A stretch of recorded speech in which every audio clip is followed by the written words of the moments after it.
Are you really ready to mind your business? This is Mind Your Business with Holly Whaley, where strategy meets soul and excuses get left behind. I'm Holly, your business coach, here for real talk, real growth, and real results. So grab your coffee and let's get to work. Welcome, everyone, to Mind Your Business. We're so glad you're here for the next 20 minutes or so with us. We are excited about what you're going to experience. So I have a very special guest with me. His name is Mitchell Klein, and he is with EAG Advertising. And I don't know about you, but you need to advertise. That is the only way you're going to build your business. And so I'm excited about having him here. He is going to dive into all of the good things for us. So without further ado, let's get started. So welcome, Mitchell. Thank you for being with us. I appreciate the invite. I'm glad to be here today. Thank you. Excellent. So tell our listeners a little bit about your background, how you got into advertising, all of that good stuff. Great. Kind of got into this field, advertising sales in, I hate to say it, 1989. I started working in TV ad sales and worked my way through a few different media companies in New York. Ended up at CBS Spot Sales in New York, and that company basically worked with CBS-owned stations. And I worked with stations in Philly, Boston, Baltimore, and Miami at that time. And then a few years after that, I got down to Philadelphia as a national sales manager for the CBS-owned station here. And so that's kind of what I was doing for about 21 years. And then sold a streaming ad platform. We all watch streaming TV now. So I did that for about a year, let's say 2.5, 3 years. And now working for EAG as a full service ad agency. And it's a lot of fun because I get to work with businesses, small, medium, and large size businesses, and help them with their growth. So it's, instead of selling one product or two products, I kind of work with a lot of different marketing channels. Awesome. I love that. Thank you for sharing that with us. So do you miss Miami? No, I mean, I like working, I visited Miami for a few times to work with the TV station down there. Philly, I was operated right out of the TV station in Philly, which was a nice little city. Commuted for 17 years from the Princeton area, so it was 17 years of driving in a car. It seemed like most of the time I was there, but no, now I get to work from home. I get to see clients in their own businesses, do networking. So it's kind of work from home, but I look at it as a hybrid situation. So I'm out and about, which is a lot of fun. I love that. I love that. Why is advertising so important for small businesses? Well, a lot of reasons. Number one reason I would tell you is if you're on Facebook and you see some business say, their last day of business, and I ask myself, well, I never even heard of them, where they located. Well, that's your first indication. Not that I live under a rock, but small businesses need to say, I'm here, right? Find me. I'm doing this. I'm serving this. I'm selling this. But if you don't tell people, how are they going to find you? How can they grow their business? How can they achieve their business growth? But in the end, I hate when a business goes out because there's lots of reasons why they might go out. Maybe they served terrible food, or the service was bad, or someone retired.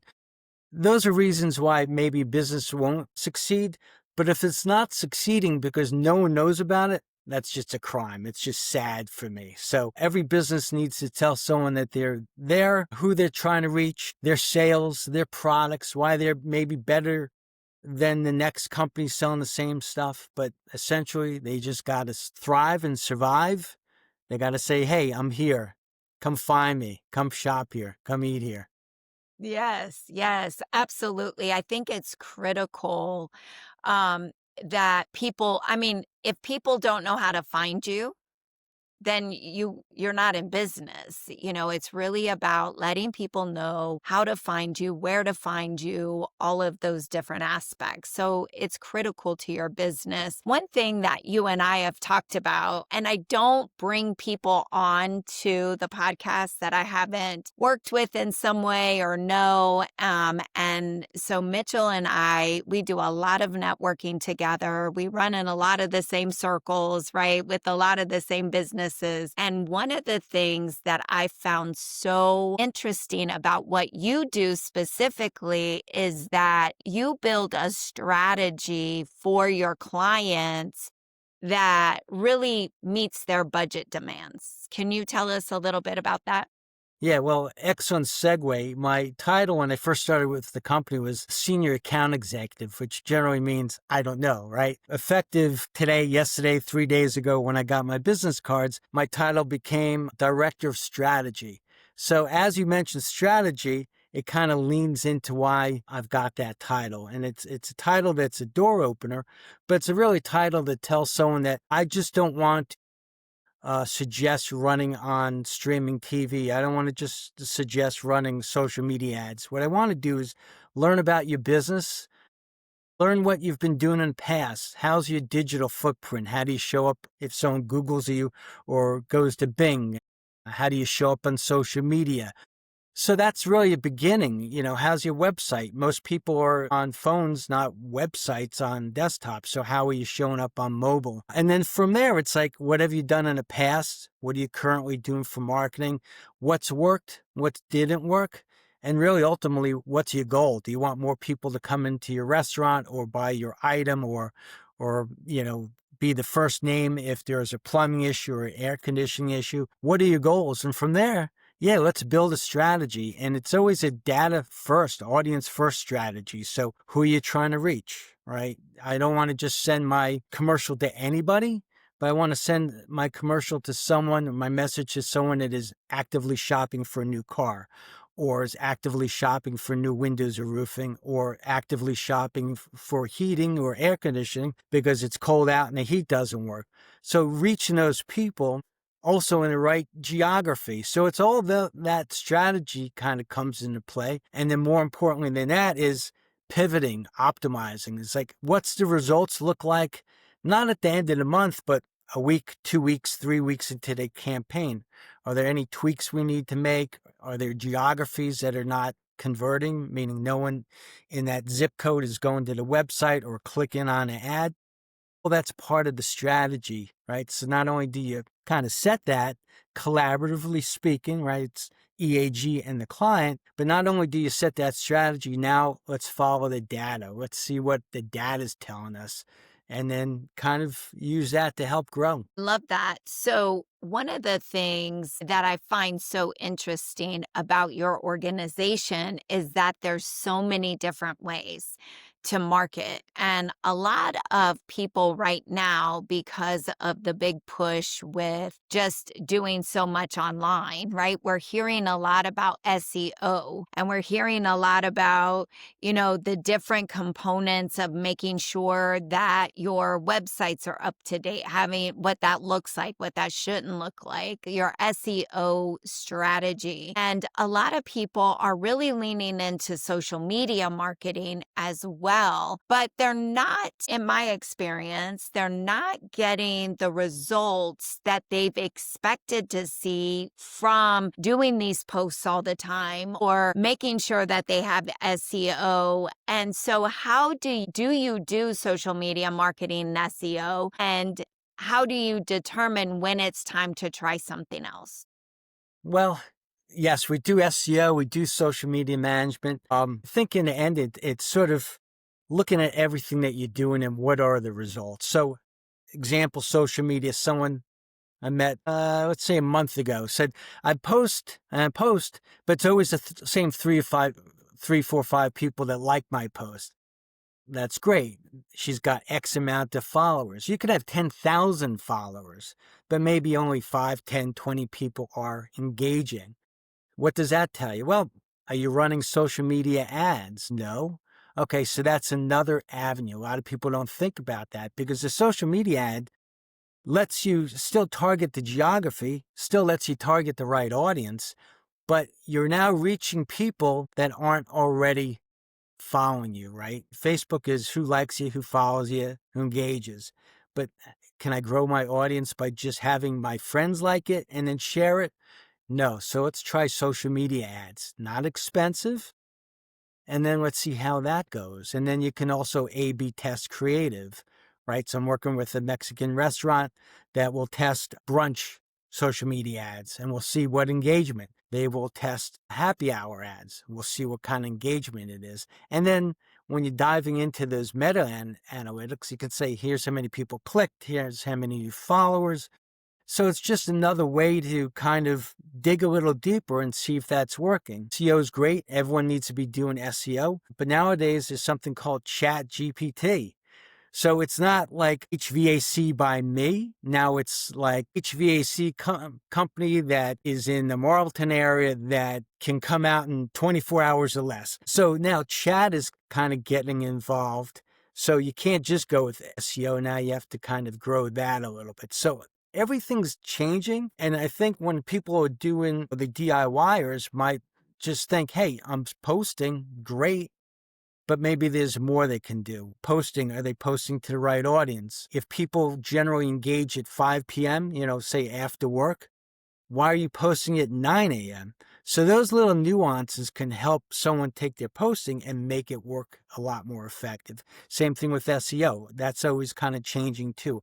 Are you using the right keywords? Let's look at those keywords every X amount of months and make sure that they're the right ones, or we have to change them a little bit. So it's constantly kind of playing around with it just to make sure you're always getting the best results and not just kind of setting it and forgetting it. Love that. I think that a lot of times things are shifting so quickly that for a solarpreneur, right? Somebody that just is doing it themselves, or for a small business that maybe they have 3 to 5 employees, they may not have the expertise in those areas. And so they're trying to say, what I have found, right? My experience has been that small businesses will often try to cut corners in that space rather than putting money into the marketing aspect so that they can truly grow their business and grow just people knowing that they're there, right? I think that all of that is so critical because it's moving so quickly. And so while you may look at it and say, that's really expensive, or I don't know that I can really put my money there when I need to put my money here, I would say you really have to evaluate what your strategy is, because if you're not bringing in clients, you do not have a viable business. And marketing allows people to know that you exist. And so I always find it's almost like the chicken and the egg, right? Which comes first? And so Yeah, marketing absolutely. seems to be that play for them a lot. Yeah, well, conventional wisdom says the economy's weak, whatever's going on, let me dial back a little bit. But then you're like, if you dial back your advertising and marketing or don't do it at all, you can effectively lose that market share. And then it's that much harder to get it back. So the first thing I would tell anyone is, if you're thinking about it and you look at it as it's an expense, you're already thinking wrong. Quite honestly, you want to say, I know it's an investment. How do I start, Mitch? I need someone to guide me. Well, doesn't mean you have to spend $10,000 or $50,000 or $1,000. What's the right amount? What are your goals? And it might be as simple as, well, what's your revenue every month? Well, I make, $100,000. Okay, what's 5 to 10% of that, which is a good range for marketing. So even at $5,000, well, if you're spending 50,000, it's too much. If you're spending 1,000, it's probably not enough. So let's figure out what that right number is. And by the way, if you're a small business, maybe you're working on your own and you're only one employee, maybe the number's $500 a month. It's not about how much it is. It's just about using the right way. So for $500, I would tell you, don't run ads on connected TV. Why? Not enough impressions. But for $500, maybe a display ad campaign, relatively inexpensive, gets a lot more impressions, meaning views and exposures, and that can be a lot more effective, especially being that those ads are clickable. A lot of people don't realize that. A lot of people might be business owners watching their smart TVs at home and see an ad on it and say, well, I'd like to do that, but it's really expensive. Doesn't have to be expensive. If you want to run the entire state of New Jersey, yeah, it'll be pricey. If you want to pick 2, 3, 4, 5 zip codes around your location or in your service area, it's not going to be that expensive. So it's just ask the question. I'm thinking about this, Mitch. What do you think? And then that's really how a conversation goes. Yeah, I love that. And I also want to encourage every small business owner to at least have a conversation around it so you know how to build a budget. So you may say, I don't even have the $500 right now a month as a solopreneur. Don't shut it down and think I can't do it at all.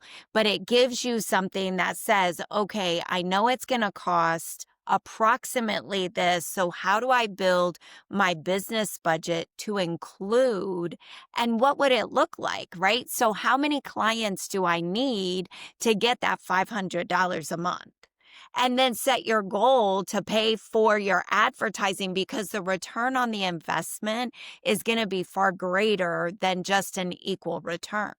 You're going to get more traction. You're going to get the right clientele, right? A lot of times, especially social media, has us believing that if we just post, we're going to have clients. But if you, to your point earlier, are just posting to your friend group, and they've already not wanted your product, right, or your service, then you have to expand beyond that. And Yeah. how are you going to do that? Yeah, So I think that's that's good. critical. And yeah, budget always starts with budgets. Once again, simple. If you make 100, and I use that number because it's simple math, $100,000, 5 to 10% of that, that's how much you could be spending in ad wise. But another way to look at it is, and I do this with a roofing company.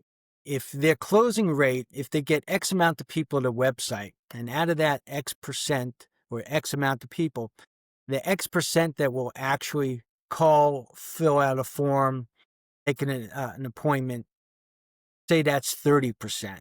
Out of that 30%, if they close 33%, now you can say, well, geez, out of 1,000, boom, boom, boom, my revenue can be here. Okay, what happens if I drove 5,000 people to that website? Now my chances of success are that much greater because there's a greater pool of people that can potentially use my services. And that same thing, X amount of people go to the website, X amount of people make a phone call, fill out a form, and your closing rate is 30%. Wow, I can see my revenue grow from just that. Wow, so now that's another tool to use marketing for, is to get that website growth. Because once you get people that website and you can capture them and get that phone call, get that conversation going, and your close rate's good, the money's going to sort of follow in many ways.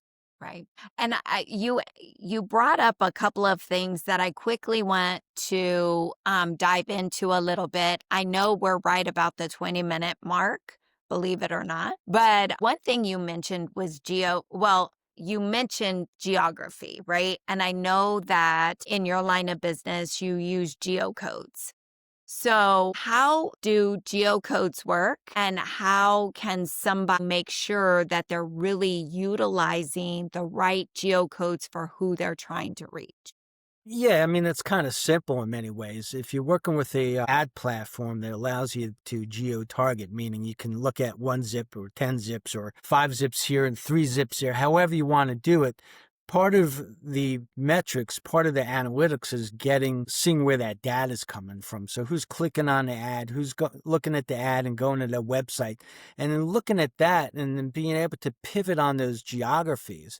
I mean, I'm sure you get it on your phone. If you're on Facebook, you're seeing an ad like, well, this company looks interesting, but they're called Rocky Mountain Blinds. Well, why am I seeing ads for a blind company out of Denver, Colorado? I'll call them up and say, hey, here's who I am. It doesn't matter who I work for, but I'm seeing your ads. So it's easy enough, whether it's Facebook or connected TV ads or display ads, it's easy enough to dial down that geography. And if someone's working with an advertising partner that's not able to dial down to a specific zip code or a customized geography, get rid of them. Because that's the magic, right? Delivering the right message to the right people at the right time and in the right geography is key. So Yeah, I hope that answers that absolutely. question. It does. It's perfect. Now, if people are wanting to, I have a client right now that has a very successful business in a particular area within the state, and they want to do some expansion. Is it advisable to then start looking at geocodes to do that expansion? Yeah, absolutely. Because geography is also strategic, right? I mean, there might be a cluster of 10 zip codes, and 9 of them might be important to you, but one might not be. Well, it's easy enough to get rid of that one. But by expanding, say you're in Marlton and I want to expand to Edison, New Jersey. Well, let's pick on those zip codes there and then see how that all works, what the engagement is. And I say engagement, who's clicking on ads, who's going to the website after seeing ads, then who's making phone calls. If you have access to Google Analytics, and we can see new users, engaged sessions, and all that. But it's so simple. Unlike broadcast TV or cable television, it's so simple to expand geography because it's all zip code targeted, right? So you're targeting an IP address, a home in a specific zip code. It's easy enough to do that. And then once again, give it a month, give it 2 months, follow how that's all going. Is the message the right people? Is it the right message? Is it the right geography? Is it you hitting homes that are the household values not high enough, or the household income? Whatever it is, it's easy enough to do. But part of that is also strategically looking at these markets could be really important to me. So look, once again, down here in Marlton, Marlton is a little bit different than Morristown, which is a little different than Voorhees, which is a little different than Camden, which is a little different than, Pennsauken. Which one of these zip codes or areas makes the most sense for what you're looking to do as far as business? Now, can you sell my widget in Pennsauken, or is my widget getting easier to be sold in Voorhees? So it's looking at that too. It's looking at the zip codes and areas that make sense, right? Do I want to service? Do I want to send out a truck there? Things like that. Right. Absolutely. So, two more questions. One of them, when you talk about pivoting, so you've mentioned pivoting a few times. How do you know what the right time frame is to give, your ads an opportunity to really work? Is it three Could be months, six Yeah, I mean, months? it could be seasonal. Anyone that says, yeah, let's try it out for a month, I'm going to say, what, just hold your money. It's not worth it. Because everyone needs to see the message more than once, right? So you might see it and then a week later see it again.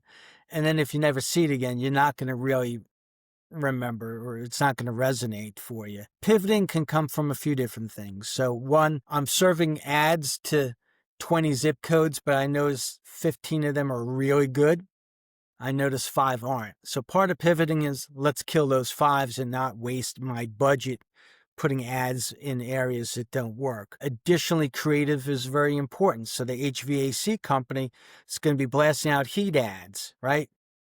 But then when you get into April and May, let's kill the heat ads and start introducing the AC ads. With them, they do plumbing. So it's kind of fun to see plumbing ads resonate all year round, but other ones are seasonal. Also messaging. I mean, if you're a company and you're offering a certain sale, Is that sale working? And if not, maybe you need to change that message a little bit. Things like free financing might be the difference of your ad getting clicked versus someone's that's not doing free financing. So let's look at the message. So roofing company, as an example, business is going good. We're sending them the leads, but their close rates coming is down a little bit. Not our fault, but what could be causing that close rate? We notice another company is changed their finance terms.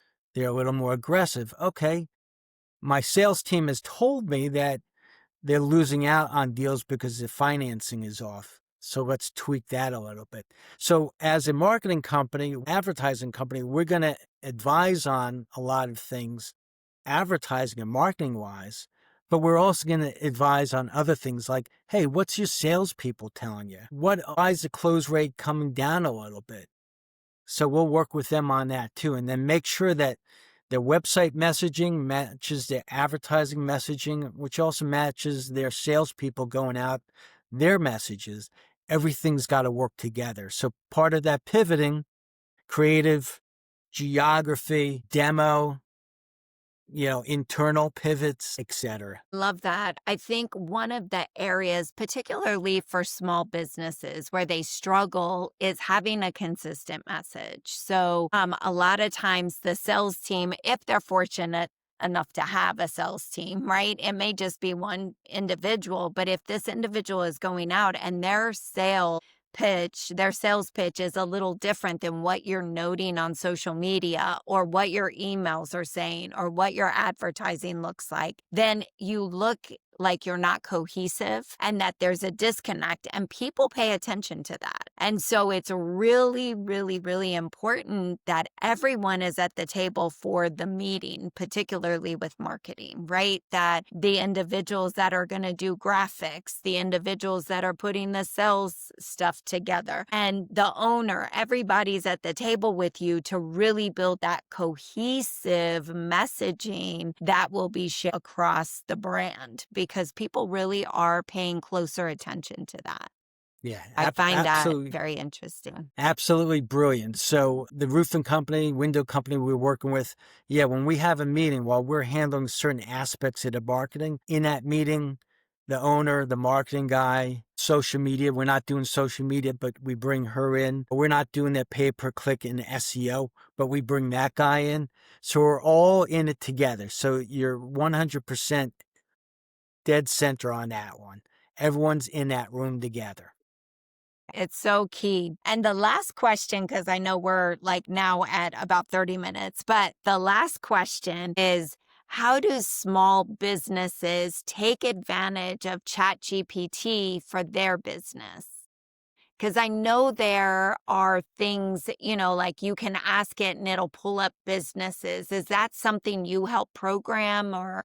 We don't necessarily program that ourselves, but it's a brilliant question because with SEO, great. It's once again easy keywords, right? AC by me, heating by me, new car by me. But the chat really is a longer keywords. It's longer phrases. It's more questions. So we've actually suggested to our clients that they build up their FAQs, not 5 or 10 FAQs in a website, but maybe 20 to 25, because basically Google and all the search engines are going and they're finding those FAQs, they're finding those answers, and then it helps companies sort of rise to that top of the search. So while we're not writing that ourselves, but we will ask the clients. So once again, our window roofing guy, what are some of the questions that you're being asked? How long have you been in business? What kind of products are they made in America? Blah, blah, blah, blah. The AC heating HVAC company, what kind of questions are you being asked, when someone comes out there? So you're taking those questions and you throw it into that FAQ on their website, and that really helps build that up. So it's less about what we're doing on chat, but more what the client's doing. So every business should be asking their clients, what kind of objections are you seeing, or what kind of issues, and whatever it is, what kind of questions are you generally getting? address them on that website as best as possible in that FAQ section. And then guess what? Suddenly your search engine's kind of getting a little more work and you're getting a little more eyes on you because you've addressed a lot of that stuff. I love that. What a great tip. Thank you so much. I just want to Thank you. remind everyone again that Mitchell is with EAG Advertising. He is supporting businesses here in New Jersey and across the US. So they're not just here in New Jersey, although he sits here, understands business in this area. And so if you have questions, please, please, please schedule time to reach out to him. We'll have his contact information in the show notes. If there's anything that you need, EAG is there to support you and help you to build your business. Thank you. Awesome. Thank you so much for being on today.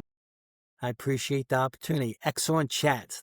Thank you. Yeah. Thanks for tuning in to Mind Your Business with Holly Whaley. If today gave you that spark, strategy, or straight up truth you needed, be sure to hit subscribe and stay connected. Growth happens when you mind your business with intention and a little courage. And if you're ready to go deeper with strategy, accountability, and community, I'd love to invite you to the Builders Circle, my group coaching space for entrepreneurs who are serious about building well. You'll find the details in the show notes. Until next time, keep showing up, keep growing, and keep minding your business because the world needs what only you can build.